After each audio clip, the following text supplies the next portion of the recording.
Stop it. Quit faking illness to slow me down. You're just a housewife. My husband, Matt, brushed off my hand as I struggled, feeling unwell, and stormed out. I always thought marriage meant sticking together through thick and thin, but Matt left me hanging. Despair echoed in my mind as I started to black out. Someone unexpected reached out to help me in that moment. I'm Michelle, 32 years old. I tied the knot with my husband, also 32, a year ago, and we've been living a regular life since we met at work. He supported my decision to keep working after marriage. With both of us working, we split the household chores. But since my husband wasn't great at chores, I ended up asking him to handle only the easy tasks. Surprisingly, he pitched in without complaint, so I had no complaints about our marriage. Then one day, after dealing with some minor health issues, I went to the doctor and got the surprise of my life. Congratulations. You're about 7 weeks pregnant, the doctor announced. My husband and I shared our excitement. I'm going to be a dad. It's hard to wrap my head around it, but I'm sure it'll sink in gradually. We chatted, looking forward to the future. I believed a happy life awaited us, but reality turned out differently.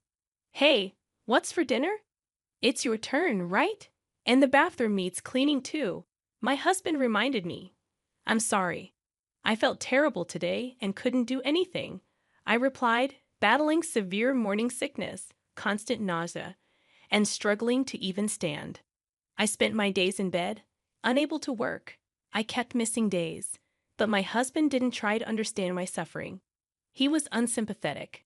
To him, it seemed like I was just slacking off both at work and at home. He began expressing his frustration more openly with heavy sighs. Hey, don't use pregnancy as an excuse to slack off. I have to work outside. You should handle the household chores, he scolded. I often wondered how he could say such hurtful things, but to my husband, who came home stressed from work, a wife unable to handle household chores must have been frustrating. I considered retreating to my parents' home until my health improved, but I worried it would drive a permanent wedge between us. Morning sickness is temporary, and it should ease up in another couple of months, so I resolved to tough it out until then. However, my husband's disdainful behavior only worsened over time. Although the morning sickness eventually faded, my health remained poor, leading to multiple hospital stays. I made the difficult choice to take a break from work. I couldn't risk jeopardizing the baby's health by overexerting myself during pregnancy.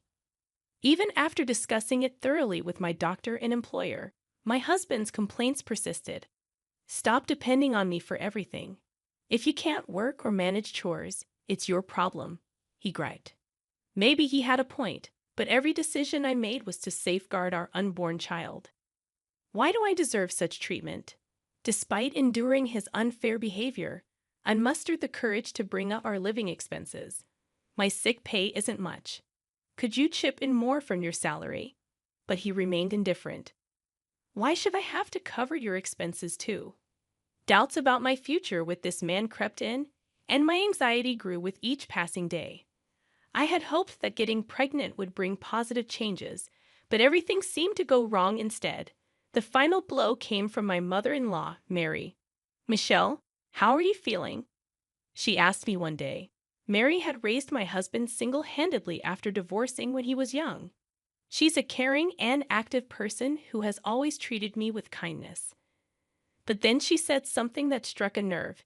It's important to stay active during pregnancy. Matt must find it tough to handle chores while working, so you should do your part. Mary's words hit me like a tidal wave. I know she means well. She's been through childbirth herself and has valuable experience.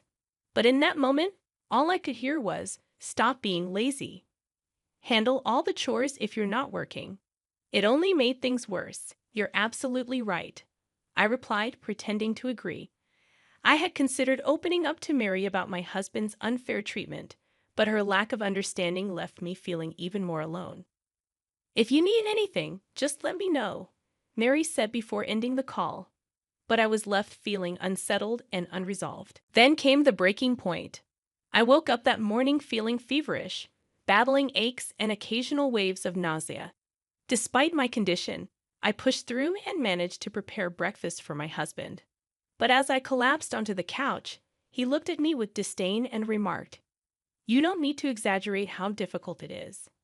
After he left for work, my health took a turn for the worse, and I realized I wouldn't be able to muster the energy to cook dinner. Should I order takeout? I pondered. No, money's tight. I reminded myself. The funds my husband provided barely covered our expenses, and I found myself dipping into savings every month. With the looming medical costs of childbirth, I worried about our financial stability. Summoning the courage, I called my husband. "I'm really not feeling well today. I'm sorry, but I can't manage dinner. Could you grab something on your way home?" His response cut deep. "What? What are you talking about? You're just a housewife." "But I really can't move. If it's shopping, you should handle it. Don't make your husband do such things," he snapped before abruptly hanging up, leaving me in tears. After a while, I heard the door slam open. My husband had returned. "Hey, Matt, what about dinner?" I asked weakly. "I'm heading out for drinks. I'll eat out." "Don't eat dinner?" he dismissed. Feeling feverish and barely able to stand, I pleaded, "I'm really struggling today. I wish you could stay with me." But he brushed me off, saying, "Stop it. Don't get in my way. You're just a housewife. You're probably just faking it as usual," before storming out. Too drained to move, I collapsed at the entrance, silently begging for help in my mind, but the empty house offered no solace. Then, from a distance, I heard a familiar voice calling out to me through the haze of my consciousness, "Stay with me." Who could it be? My consciousness slipped away. When I regained awareness, Mary was by my side, her expression filled with concern as I lay in a hospital bed. "Michelle, oh, thank goodness you're awake," she said with relief. Mary had found me collapsed at home and called an ambulance. "Don't worry, the baby is fine. I'll call the doctor," she'd assured me before quickly leaving the room, wiping away her tears.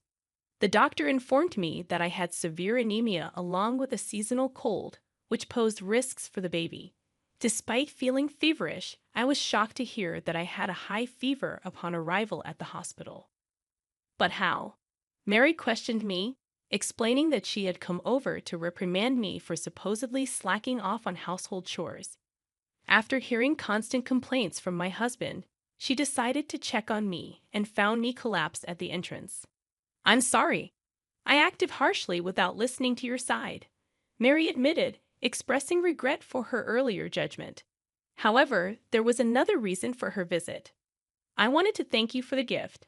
That red cardigan suits you so well." It had been Mary's birthday last week, and since I got married, I made sure to send her gifts on both Mother's Day and her birthday. Aware of her increasing sensitivity to cold as she aged, I chose a cardigan this year, stylish yet practical, reflecting her youthful spirit. "I remembered every word you've said, and I truly appreciate the thoughtful gift," Mary acknowledged, her voice trembling with emotion. "I had begun to wonder if you were truly as lazy as my son claimed," she confessed, tears welling up as she apologized for the misunderstanding. "It's all right. I've been wanting to talk to you about my husband, but it's been difficult to find the words," I confessed through tears to Mary. Having her by my side brought some relief to my heavy heart. As we both shed tears, Mary's expression turned to one of fiery anger. "That man, my own son, is unforgivable for letting his pregnant wife suffer like this," she exclaimed, her lips trembling with fury as she tightly clutched her handkerchief. "Michelle, what do you plan to do about your relationship with him?" When I shared my honest thoughts, Mary nodded in solidarity. "I'm here for you, always by your side," she affirmed, her supportive words giving me the courage to take action. After spending a week in the hospital, I was discharged with Mary by my side. Not once did my husband reach out to me during my stay. At that point, I was beyond caring. Upon returning home, I was hit by a repulsive odor, despite having been gone for just 4 days. "What's that smell?" "It's like living with a wild animal," Mary remarked, almost eliciting a chuckle from me, though I held it back. The stench was indeed unbearable. My husband lay sprawled on the living room couch, snoring loudly with drool dribbling from his mouth. "Wake up, you foolish son!" Mary's voice echoed through the room, startling my husband awake instantly. "Huh, Mom, you—" My husband began to protest, but Mary cut him off sharply. Michelle was in the hospital. "What's with this mess? Even a zoo would be cleaner." Mary's observation hit home. In just a week, our home had descended into chaos. Empty beer bottles and food scraps cluttered the sink, damp towels and underwear were strewn about, and the floor was sticky with spilled substances. "It's worse than a zoo. What kind of life have you been living?" I muttered, earning a glare from my husband. "Don't act all righteous. This is all because of you. Even a baby wouldn't create such a mess. You can't do anything on your own, can you?" I stated calmly, recognizing the truth in my words. Reflecting on it, I realized that I had managed the cleaning and laundry quite efficiently when I was at home. It had never resembled a zoo enclosure, and I had never imagined my husband would be so inept at managing life. "Why did you leave, Michelle, and go out?" Mary's imposing presence silenced my husband completely. I couldn't help but think that men always seem to cave in when faced with their mothers, regardless of their age. It's not like that. She was just being childish, telling me not to go out drinking.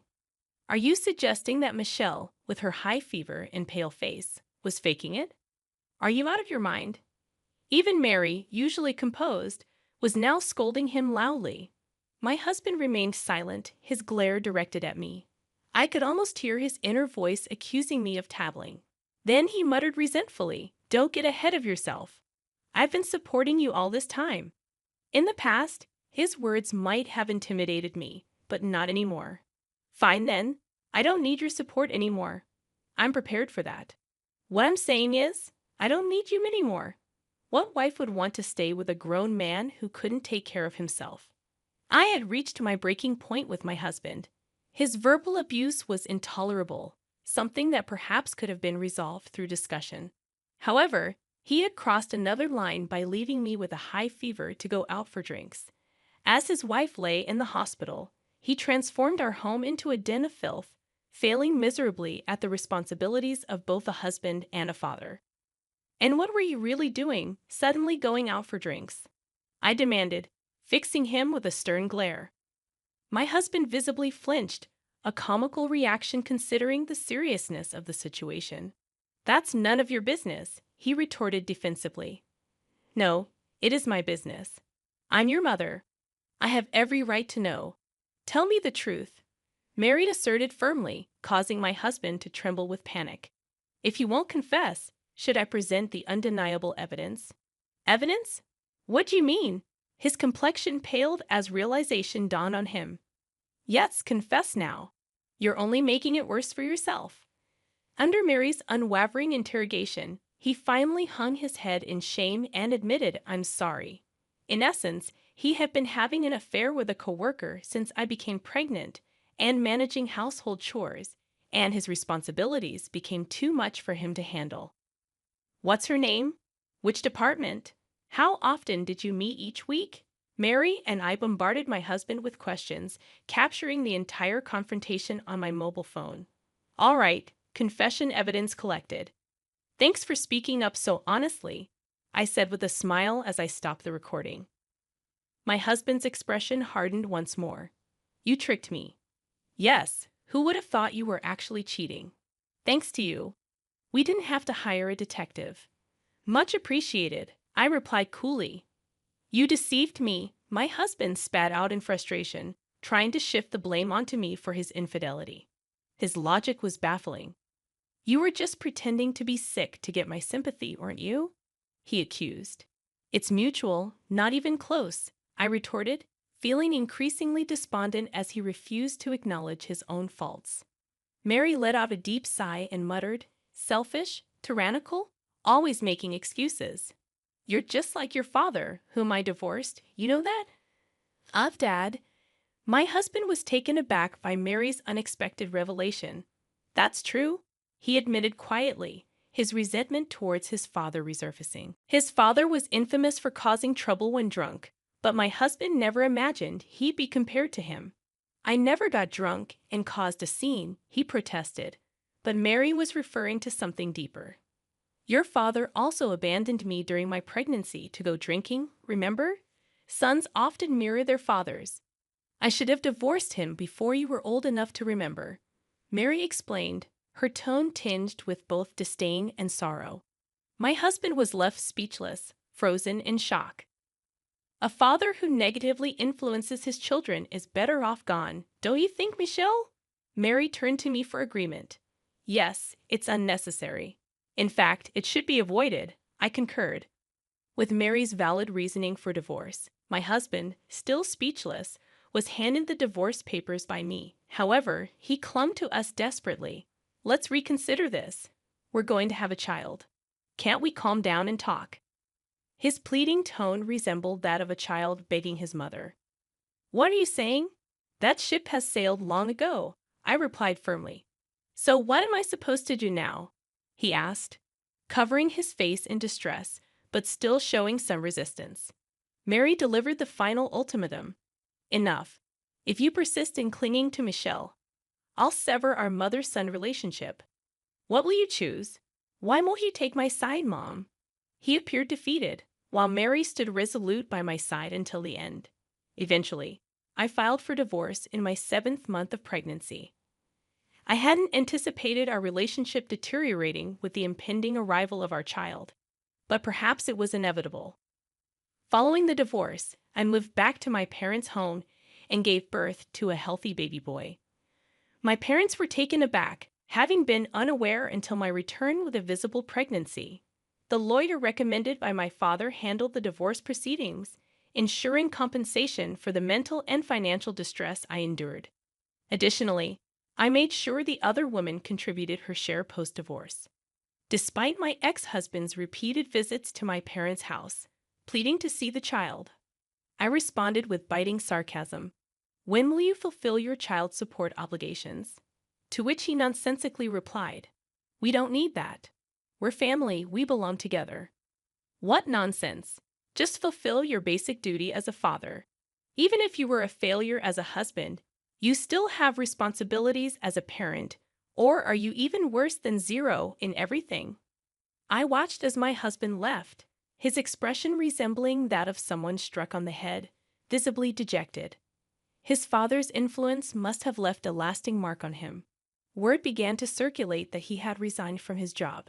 He vented to his colleagues about our divorce, adamantly asserting his innocence, but it backfired spectacularly. Whether he truly believed he was blameless or not, his recounting of the verbal and physical abuse he inflicted on me only fueled disdain from his coworkers. Simultaneously, rumors of his affair with a female coworker spread like wildfire. His reprehensible behavior garnered no sympathy, resulting in his ostracization at work and eventual resignation. Despite his delusions of reconciliation, I harbored no such intentions. Michelle, are you planning to return to work soon? How's your health? A concerned acquaintance inquired. Yes, I'm much better now. I need to work for the sake of my little one. I replied resolutely, that's what being a dependable mom entails. Unbeknownst to my ex-husband, I occasionally meet with Mary and my child. Initially hesitant, Mary insisted that we were strangers after the divorce, but upon hearing my heartfelt gratitude, she gladly held my son. Please guide me as a fellow single mother, I implored. Leave it to me. Let's support each other like comrades or detectives who vanquished a villain, she responded with a warm smile. Somehow, Mary and I have forged a closer bond than ever before. It's not a bad relationship at all, but at times, I can't help but worry. You're just like your father, Mary's words echo in my mind. Will my child follow in his father's footsteps one day? Is blood truly thicker than water? It's futile to dwell on such thoughts now. It's a concern for the distant future.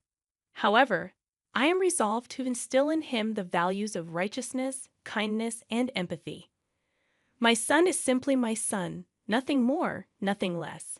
As a mother, my sole purpose is to dedicate my life to nurturing him. As the winter sun gently pierces the cold sky, it feels as though nature itself is cheering me on.